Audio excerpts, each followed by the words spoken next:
Ladies and gentlemen, Indian Airlines announces the arrival of flight IC-167 from Bombay. Thank you.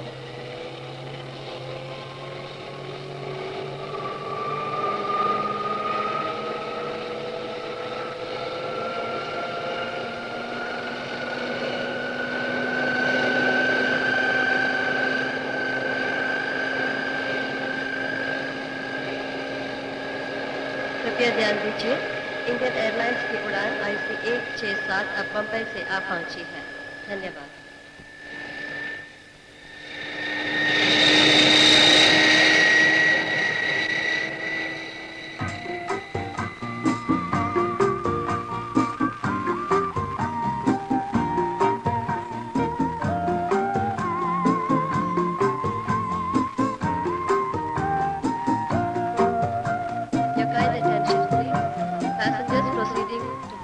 On Indian Airlines flight IC-168, who have checked in at the traffic counter, are requested to check for security.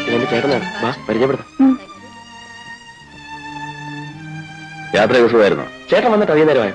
Flight 1 hour late ആയിരുന്നു. ചേട്ടാ, ഇത് mini Kuwait എയർവേസിൽ work ചെയ്യുന്നു. തൃശ്ശൂരാണ് വീട്. ഇതെന്റെ ചേട്ടൻ. അറിയാം, സതീഷ് എപ്പോഴും പറയാറുണ്ട്. നമുക്ക് പോവാം. മിനിയുടെ വീട്ടിൽ ആരെങ്കിലും വന്നിട്ടുണ്ട്? ഡാഡിക്ക് നല്ല സുഖമില്ല. ഡ്രൈവർ വന്നിട്ടുണ്ടോ? വരട്ടെ. ഓക്കെ.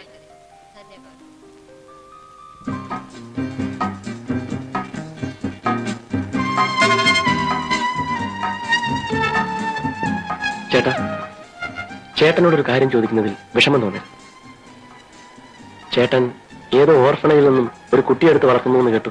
അതെ, ഓർഫനേജിൽ നിന്നല്ല, ജയിലിൽ നിന്ന്. ജയിലിൽ നിന്ന്? അതെ, ഒരു മർഡർ കേസിൽ 7 വർഷം ശിക്ഷിച്ച് ജയിലിൽ കഴിഞ്ഞിരുന്ന ഒരു സ്ത്രീയുടെ കുട്ടിയെ. ഒരു കുട്ടിക്ക് വേണ്ടിയായിരുന്നെങ്കിൽ ചേട്ടൻ മറ്റൊരു വിവാഹം കഴിക്കാമായിരുന്നു. ഞാനത് എഴുതിയതുമാണ്. ചേട്ടനെ കാട്ടിയത് നമ്മുടെ അന്തസ്സിന് ഒട്ടും യോജിച്ചാൽ. ഇന്ന് ചേട്ടൻ ഒരു ജഡ്ജിയാണ്, അതുപോലും ചേട്ടൻ മറന്നു. വക്കീലായാലും ജഡ്ജി ആയാലും മനുഷ്യന്റെ മനസ്സിലെ വികാരങ്ങളെല്ലാം ഒന്നല്ലേ?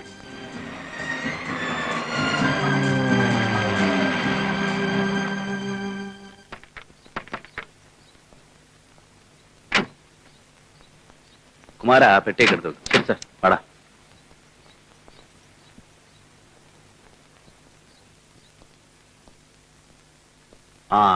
നീ അനിക്കുട്ടനെ കണ്ടിട്ടില്ലല്ലോ. അനിക്കുട്ടാ, അനിക്കുട്ടാ, വാ.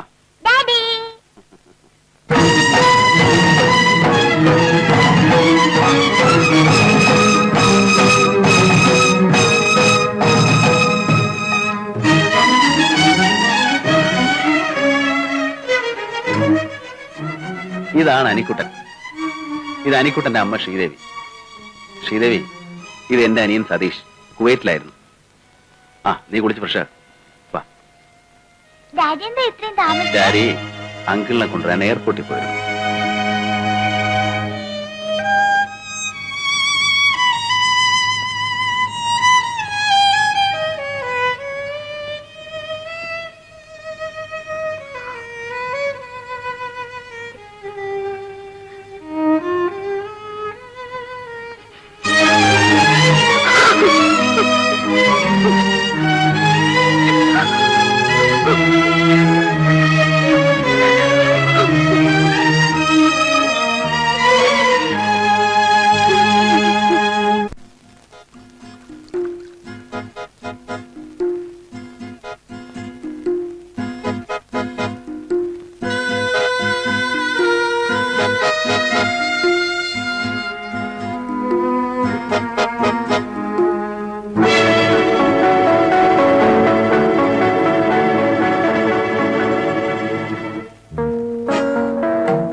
എന്താ നിന്റെ ഉദ്ദേശം? എന്നോട് പ്രതികാരം ചെയ്യാൻ വേണ്ടിയായിരിക്കും നീ ഈ വീട്ടിൽ തന്നെ കയറി വന്നു. വീണ്ടും എന്നെ കണ്ടുമുട്ടുമെന്ന് പ്രതീക്ഷിച്ചില്ല അല്ലേ? അതും ഈ വീട്ടിൽ വെച്ച്. നീ എത്രയും വേഗത്തിൽ ഇവിടെ ഇറങ്ങിപ്പോ. കണ്ട അലവലാതിയിൽ കിടന്നുറങ്ങാനുള്ള വീടല്ലേ. ചേട്ടനെയും നാട്ടുകാരെ അറിയിപ്പിച്ച് എന്റെ അന്തസ്സും അഭിമാനവും തകർക്കാനാണ് നിന്റെ ഭാവമെങ്കിൽ അന്തസ് സ്നേഹത്തിന്റെ പേര് പറഞ്ഞെന്നെ ചതിച്ച് ഒരു കുഞ്ഞിനെ സമ്പാദിച്ചു തന്നിട്ട് ഒരു കള്ളനെ പോലെ നാട് വിട്ടോടിയ നിങ്ങൾ അന്തസ്സിനെ കുറിച്ച് പറയുന്നു. നിർത്തടി. കലയുടെ പേരും പറഞ്ഞ് കണ്ടവന്റെ കൂടെയൊക്കെ അന്തി ഉറങ്ങിയിട്ട് അച്ഛനാരാണെന്ന് നിനക്ക് പോലും തറപ്പിച്ചു പറയാൻ കഴിയാത്ത ഈ കുഞ്ഞിന്റെ പിതൃത്വം എന്റെ തലയിൽ കെട്ടിവെക്കാനാണ് നിന്റെ ഭാവമെങ്കിൽ നടക്കാൻ പോകുന്നില്ല. Mister Satish, mind your words. ചെയ്യാത്ത കുറ്റത്തിന് 7 വർഷം ജയിൽ ശിക്ഷ അനുഭവിച്ചവളാണ് ഞാൻ. വീണ്ടും എന്നെ അങ്ങോട്ട് അയക്കരുത്. പണ്ടും നീ ഇതുപോലെ എന്റെ നേരെ ഭീഷണികൾ മുഴക്കിയിട്ടുള്ളതാണ്. അന്ന് നിനക്ക് എന്നെ ഒരു ചുക്കും ചെയ്യാൻ കഴിഞ്ഞില്ല. അതിന് പകരം വീട്ടാനായിരിക്കും ഭാര്യ മരിച്ച എന്റെ ചേട്ടനെ നീ ഇപ്പോൾ മയക്കിയെടുത്തിരിക്കുന്നത്. ചേട്ടന്റെയും അനിയന്റെയും കുട്ടികളെ പ്രസവിക്കാനുള്ള മഹത്വമൊന്നും എന്റെ ഗർഭപാത്രത്തിനില്ല. നാളെ രാവിലെ നിന്റെ ഈ കുഞ്ഞുമായി ഇവിടുന്ന് സ്ഥലമിട്ടോണം. അല്ലെങ്കിൽ നീ ഇറങ്ങി വന്ന ജയിലിലേക്ക് എനിക്ക് പോകേണ്ടി വരും. ഓർമ്മിച്ചു.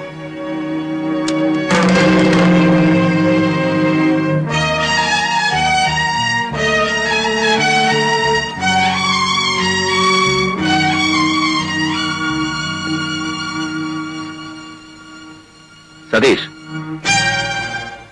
എനിക്ക് നിന്നോട് ചില കാര്യങ്ങൾ ചോദിച്ചറിയാനുണ്ട്. ശ്രീദേവി, ശ്രീദേവി,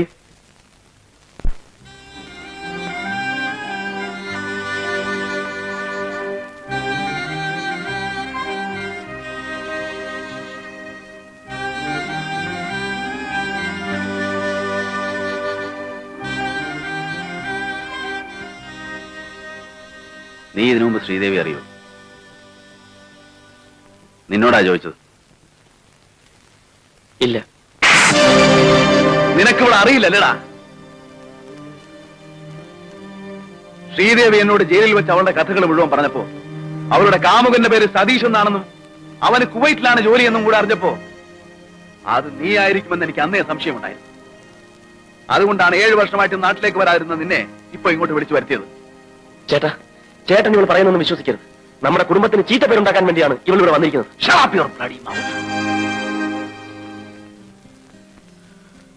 അവിവാഹിതയായി ഗർഭിണിയായി കൊലക്കുറ്റം ചുമത്തപ്പെട്ട് പ്രതിക്കൂട്ടിൽ നിന്നിരുന്ന ഇവളോട് ഗർഭത്തിൽ കിടക്കുന്ന കുഞ്ഞിന്റെ തന്ത ആരാണെന്ന് പബ്ലിക് പ്രോസിക്യൂട്ടറായി ഞാൻ പരിഹാസ സ്വരത്തിൽ ചോദിച്ചപ്പോൾ നിന്റെ പേര് അവൾ പറഞ്ഞിരുന്നെങ്കിൽ തകർന്നു പോകുന്നത് നിന്റെ അഭിമാനം മാത്രമായിരുന്നില്ല, എന്റെയും നമ്മുടെ കുടുംബത്തിന്റെ അഭിമാനമായിരുന്നു. പക്ഷേ അവളത് പറഞ്ഞില്ല. തന്റെ ജീവിതവും നശിച്ചു, നിന്റെ ജീവിതമെങ്കിലും നശിക്കരുതെന്ന് അവൾ ആഗ്രഹിച്ചു. അങ്ങനെയുള്ള ഇവളെയാണ് നീ.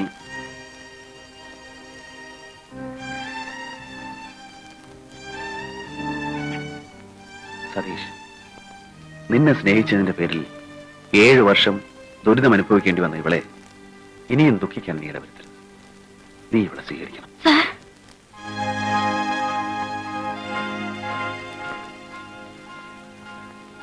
ശ്രീദേവി, കഴിഞ്ഞതെല്ലാം മറക്കണം. എനിക്ക് വേണ്ടി, എന്റെ അനിക്കുട്ടന്റെ നന്മയ്ക്ക് വേണ്ടി.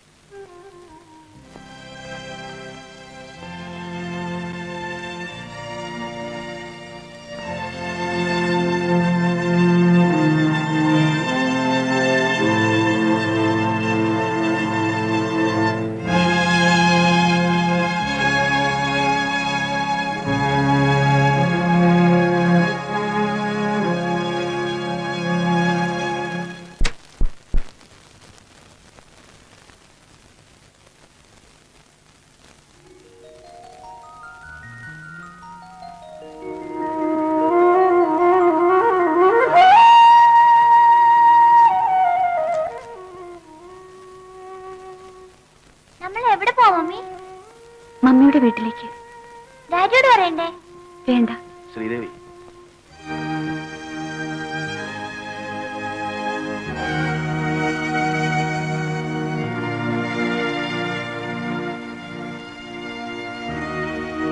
പോകാൻ തന്നെ തീരുമാനിച്ചു അല്ലേ?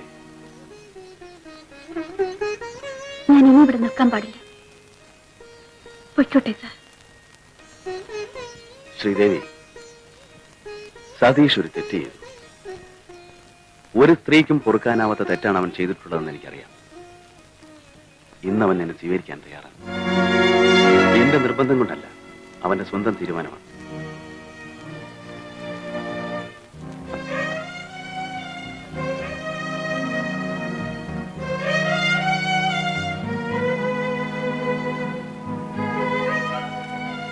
എന്നോട് ക്ഷമിക്കൂ ശ്രീദേവി. ശ്രീദേവിയോട് ഒരുപാട് തെറ്റുകൾ ഞാൻ ചെയ്തിട്ടുണ്ട്. ഞാൻ ശ്രീദേവിയെ സ്വീകരിക്കാൻ തയ്യാറാണ്. ഞാൻ നിങ്ങളെ സ്വീകരിക്കാൻ തയ്യാറല്ലെങ്കിലോ? ശ്രീദേവി എന്താണ് ഈ പറയുന്നത്? ഞാൻ ജീവന തുല്യ സ്നേഹിച്ച ഈ മനുഷ്യൻ എന്നെ നശിപ്പിക്കുന്ന ഒരാളെ അയച്ചതാണ്. അങ്ങനെയുള്ള മനുഷ്യന്റെ കൂടെ ജീവിക്കണമെന്നാണ് സാർ പറയുന്നത്. ഇല്ല, എനിക്കതിനാവില്ല. ശ്രീദേവി, ഞാൻ സാർ പ്ലീസ്, ഇനി എന്നെ നിർബന്ധിക്കരുത്. ഇല്ല, ഇനി ഞാൻ ശ്രീദേവി നിർബന്ധിക്കില്ല. ശ്രീദേവിയുടെ ഇഷ്ടം പോലെ ചെയ്യും.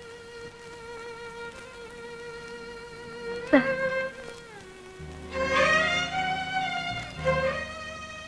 അറിഞ്ഞോ അറിയാതെയോ ഞാൻ സാറിനെ വേദനിപ്പിച്ചിട്ടുണ്ടെങ്കിൽ എന്നോട് ക്ഷമിക്കും.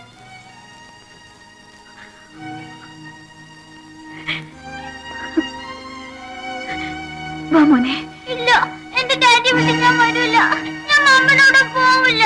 ഡാഡി എന്നെ കൊണ്ടുവരുന്നത് മമ്മിയോട് പറയൂ. ഡാഡി, എന്റെ ഡാഡി വിട്ട് ഞാൻ പോവില്ല. നല്ല കുട്ടികളെ പറഞ്ഞനുസരിക്കണമെന്ന് ഡാഡി പറഞ്ഞിട്ടില്ലേ? മമ്മിയോട് പറഞ്ഞിട്ടില്ല. നല്ല കുട്ടിയായിട്ട് വളരണം.